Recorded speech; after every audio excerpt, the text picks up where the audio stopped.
معزز سامعین گرامی قدر، ایک سوال جو بڑا کثرت سے اور تواتر سے لوگ پوچھتے ہیں، اس کے بارے میں بھی سن لیجیے۔ غزوہ ہند کے بارے میں لوگوں کے ذہن میں یہ اشکال موجود ہے، کیا یہ ہو چکا ہے، یہ ہونا ہے، اور غزوہ ہند کہتے کس کو؟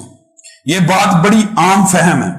یہ ریاست نبی کریم صلی اللہ علیہ وسلم کو سب سے برا شرک کس کا لگتا تھا؟ مکہ کے مشرکین کا، بت پرستوں کا۔ اسی لیے نبی کریم صلی اللہ علیہ وسلم نے ان سے ملتی جلتی قوم کے بارے میں فضائل کی یہ حدیث بیان کی کہ شرک کے اس گڑھ کو مسلمانوں تم نے کرۂ ارضی سے اکھاڑنا۔